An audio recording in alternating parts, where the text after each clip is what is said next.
Maintenant, nous allons voir le cycle de vie des beans en Spring. Ok?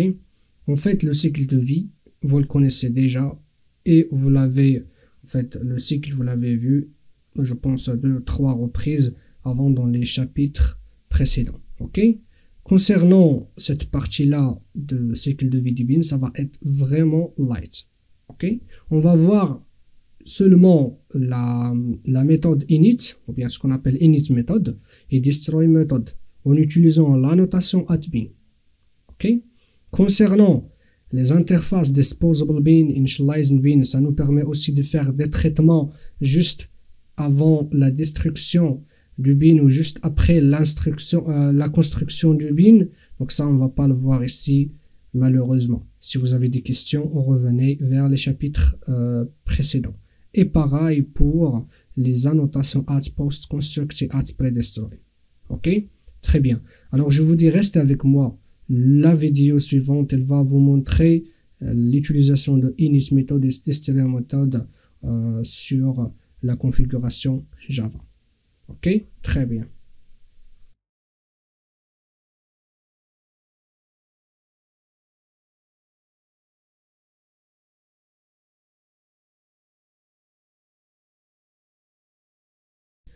Alors maintenant, on va créer un projet pour pratiquer init method et destroy method. Ok? Concernant le @post construct @predestroy et aussi l'utilisation de l'interface disposable bin et l'interface initializing bin, ça je vais pas le faire. Donc vous pouvez voir comment faire dans les chapitres précédents. Ok? Très bien. Pour faire simple, on va copier notre dernier projet, donc 12.7, CTRL-C, CTRL-V et C8, et ça concerne entre nous en fait le cycle de vie des beans en Spring en utilisant Java config. Ok, je fais copie. Très bien.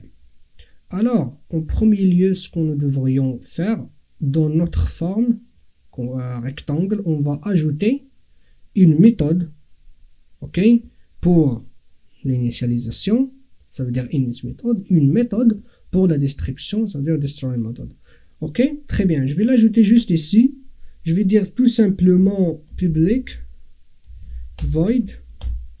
Donc je vais dire ma init méthode.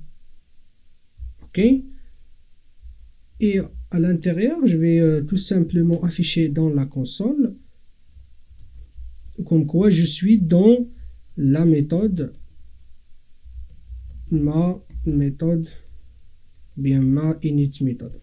Ok, après réellement normalement on devrait faire des manipulations sur notre instance, mais moi je vais faire simple.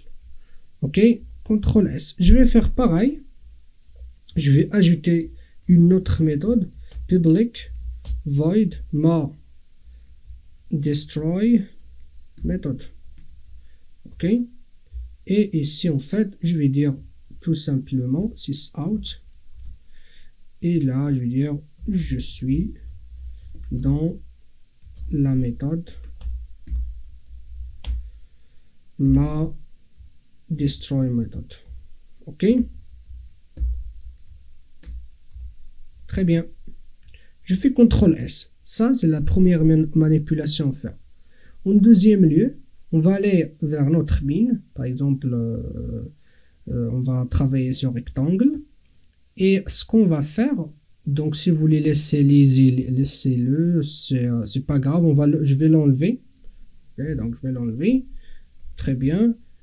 Donc, on va faire l'équivalent de notre init méthode et destroy méthode en utilisant XML. Si vous rappelez, en fait, nous avions une balise XML, balise bin, et en fait, nous avons un attribut qu'on l'appelait init méthode et un attribut qu'on l'appelait destroy méthode. Dans ce cas-là, sur Java Config, on a la même logique. On a la notation @bin, et cette annotation, il a des paramètres. Et parmi ces paramètres, on a init méthode et destroy méthode. Pour le voir, en fait, vous mettez elle était comme ça, vous mettez parenthèse ouvrante, parenthèse fermante, et après vous mettez CTRL 1, pardon, vous mettez CTRL espace, et en fait, vous voyez ici, vous avez en fait les choix. Vous avez AutoWire, Candidate, et là, vous trouverez qu'il y a aussi Destroy Method et Init Method. Donc, nous, on va utiliser Init Method, et la méthode, et notre Init Method, c'est celle-ci. Je vais revenir vers mon rectangle, je vais la copier comme ça, je ne me trompe pas, sans parenthèse, ok? CTRL V. Et pareil, pour Destroy Method, je vais mettre des, par exemple, CTRL espace, il me le complète. Merci Eclipse. Ok, et je vais donc revenir aussi vers mon rectangle, je vais copier le nom, CTRL C, et là, CTRL V. Ok, je fais CTRL S. Très bien. Maintenant, ça, la deuxième étape, on l'a fini. Ok. Dans cette étape, nous avons affecté une init méthode et une destroy méthode à notre bin. Toujours sur la notation @bin. Ok, maintenant on va créer une application pour tester ça. Tout simplement, on va prendre notre dernière. On va faire CTRL C, CTRL V. Et c'est une application pour le cycle de vie. Voilà. Et ok. Donc c'est celle-ci, je vais entrer dedans, et voilà, donc je vais agrandir. Comme vous voyez ici, on a presque tout est prêt, on va rien modifier pour l'instant.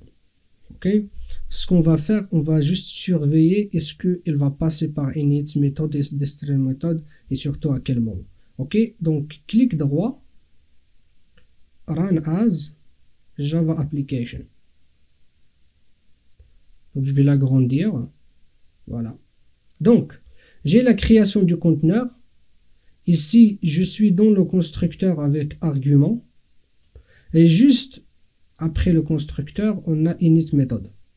Ok, je suis dans la méthode init méthode. Donc, on a fait le traitement jusqu'à ici. Nous avons ici fermé le conteneur. Et juste après la fermeture de conteneur, je suis dans la méthode, ma méthode destroy. Voilà. Très bien. C'est comme l'utilisation de la balise en fait bin sous le fichier XML. Ok, très bien. Concernant, je l'avais déjà dit, mais je le répète, c'est pas grave. Post construct et predestroy, vous pouvez le mettre. Donc là, vous créez deux méthodes à peu près pareilles et vous mettez la notation post construct et predestroy. Vous allez voir qu'il va vous faire comme prévu. Et aussi, vous pouvez aussi implémenter l'interface initialize bin et l'interface disposable bin. Et là, vous devriez aussi en fait implémenter les méthodes non implémentées. Ok. Et si vous avez des questions, c'est mieux de revenir vers les chapitres précédents. Ok. Très bien.